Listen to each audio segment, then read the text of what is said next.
Hey folks, Kevin here. Well, it's December 14th, 2024. So today I'm going to share another slide presentation. This one has to do with about inoculating your compost piles or your leaf mold piles, or it could be directly into the food forest for the trees and plants that you're growing in your food forest or your garden beds as well. So we're going to go over these five different methods, and this is really going to be a just brief introduction, this particular video. And if you go to our website at mindfullivingsanctuary.com, look under articles, you'll find this particular article, which goes into much more detail. So we're going to be discussing vermicompost, vermicast or vermicompost, IMO, JMS, biodynamics, Johnson Su, and these are ways of creating thriving soil through sustainable agriculture. These inoculants can be used directly in your garden beds or in your food forest floor. However, I would highly recommend that you use a mulch on the surface of them, because all of those microorganisms will eventually run out of food for them. And the mulching system that you use, especially if you're using something like leaf mold or straw or hay or grass clippings potentially as well, as long as they're not too thick, we're providing those beneficial microorganisms that we take this time and energy to create an abundance of this diverse population of microorganisms. You're going to provide them with food which will have an enhanced ability to meet your needs in your gardens and all.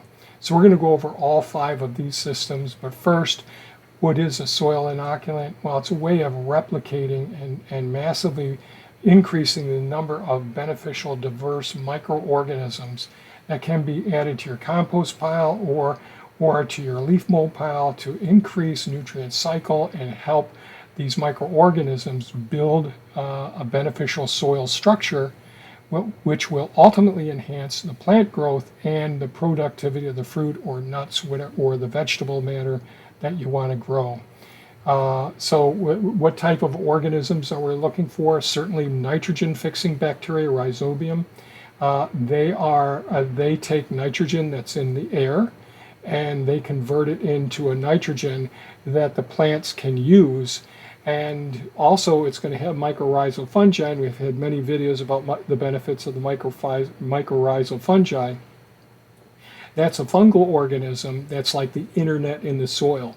That makes a connection with many different microorganisms, other plants in your gardens and all, or in your food forest, and that helps to redistribute the simple sugars that the plants make and exchange it for the nitrogen to feed them as well, the different minerals that are needed for your plants as well. And then we're going to have decomposer microbes that are in the microbial unit that we're trying to do. We want as diverse a population of microorganisms as possible. And there's going to be a comparison in this article about the different strengths and weaknesses of each one of these methods, and the amount of time, energy, and cost involved as well. So this helps to promote soil biodiversity. It reduces or could eliminate, in our case, the use of synthetic fertilizers, and creates a sustainable regenerative agricultural system. So why inoculate your compost? It accelerates the organic matter breakdown, it enhances nutrient availability, it builds resilience in the soil food web, and it transforms waste into nutrient-rich humus.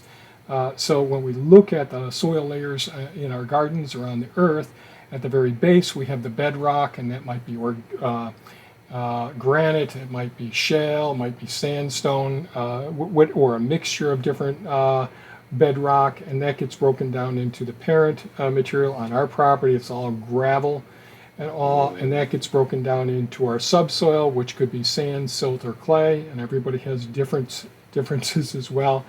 And then we have the topsoil, which we're planting our roots of our plants into, or it's planting the seeds into our topsoil. But on top of that area, we have that organic layer or humus layer.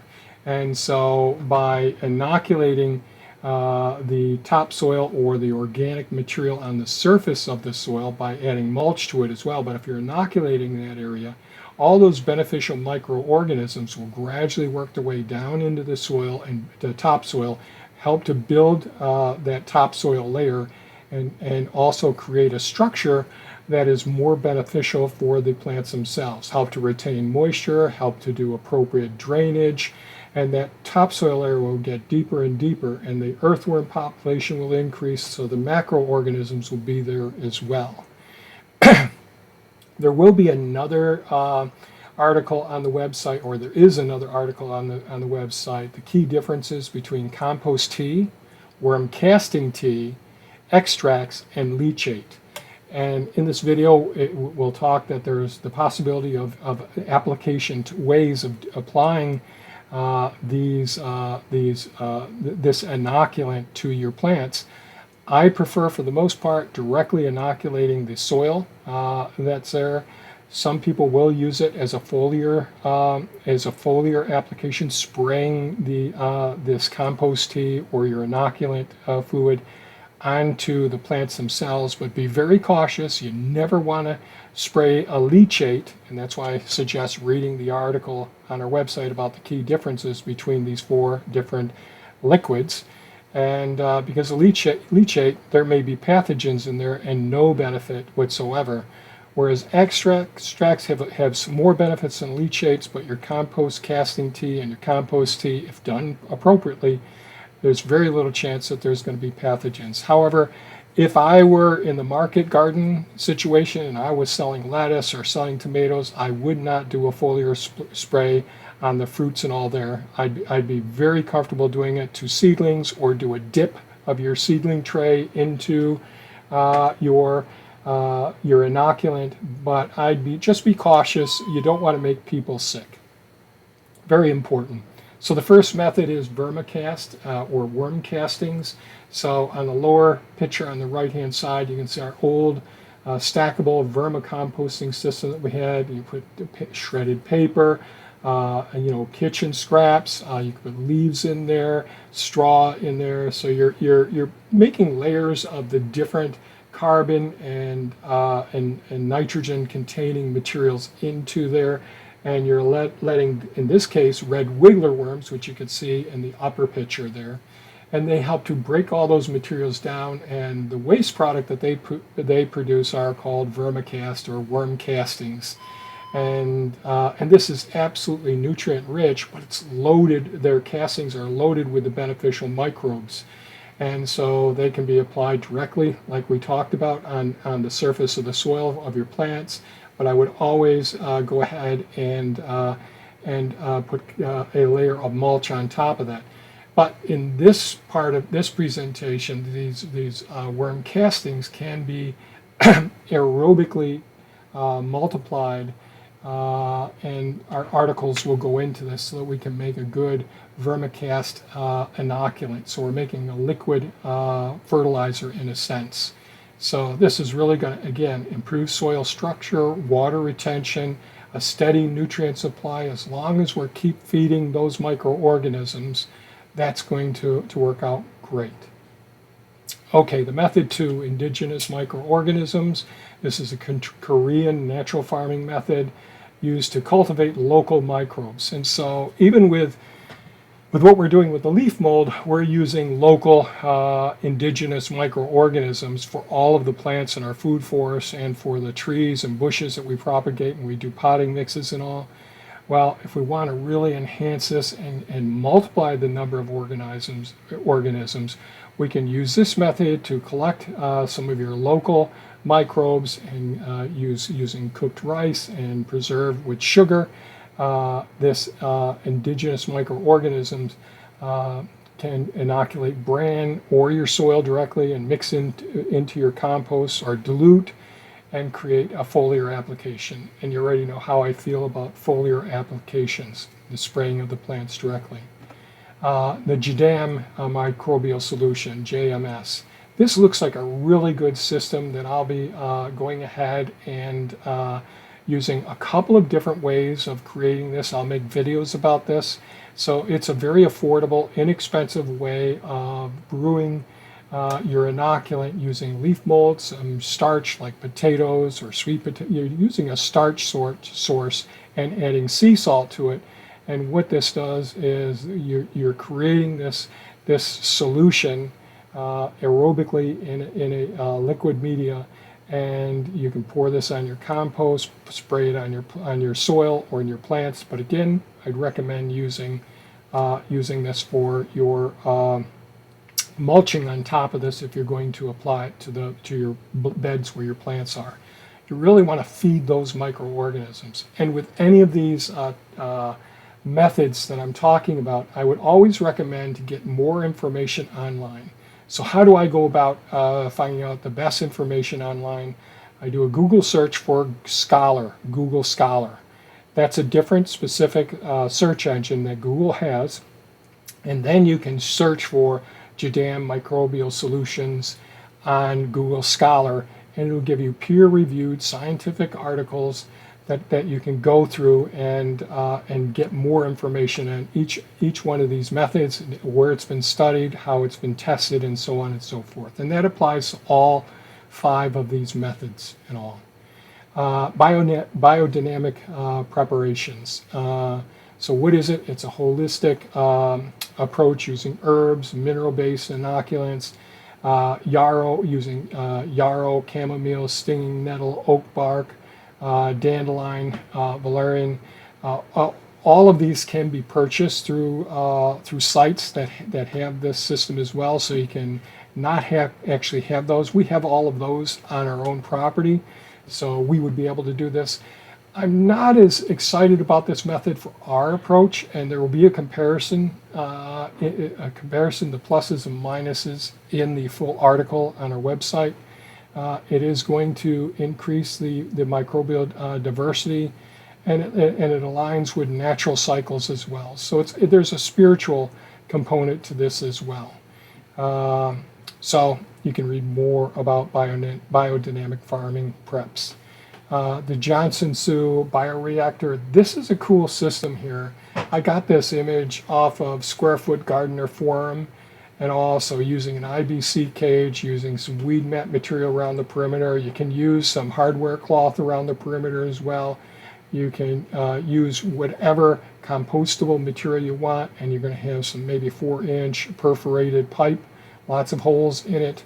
And this is a much less labor-intensive way of getting fungally rich compost. So this would be ideal for food forests and all. So if you've got trees and berry bushes, things that are perennial plants that you want to provide lots of fungal microorganisms in the beds, this would be an ideal way to do it. Once the initial setup is set, you can just get this system working. And again, the material, once this is broken down, you can create an inoculant as well with the same systems that we've talked about. So pretty cool system. So choosing the right method, it's tailored solutions. The Vermicast and the JMS, the Vermicast I've got a lot of experience with. The JMS I'm going to be using. It's cost effective and easy to implement. The IMO and biodynamics require more preparation but yield a highly diverse microbial communities. So that sounds really good, especially if you don't have the diversity in your gardens or in your food forest yet. The Johnson Sioux, ideal for those looking for labor-saving methods to produce high-quality, fungal-rich compost. And that's another system that I'll be doing. So I'll be making videos on the JMS and Johnson Sioux. Besides the overall article, I'll post an article on each of these 5 different methods as well on our website, so you can have that as a basis to get started with your research. And the whole thing is, consider what your time schedule is, what your budget is, what materials you have available to you, and the scale of composting. So if you're doing vermicompost, well, that can only go so far unless you're going ahead and creating an inoculant as described in the article on our website. So that can really enhance the number of microorganisms. But if you're not doing a compost tea or a vermicast tea, with this, man, it can take a lot of time. There's a lot of work involved in it, and you don't want to use a leachate from these from the vermicomposting systems either, or a leachate from any of these systems. Okay, so the conclusion: we want to transform our organic waste and turn it into valuable resources for our soil health. We want to build resiliency and nutrient-rich soils, build healthy soil structures to enhance the health of our plants. Experiment with these methods. Do your research and share your experiences. That would be great. And if you've had experience with this, please comment on our website or in the comment section of this video. That would be very helpful. Visit our website for more information and the full article and detailed instructions. Empower your soil, empower your gardens. And I thank you so much for watching this video. We'd appreciate a thumbs up. Leave a comment. Let me know what you think of these slide presentations. I hope to do a few more, but if people aren't that interested, well, what the heck, no sense in going too far with it. Thanks so much for watching. Stay safe and take care. Bye-bye now.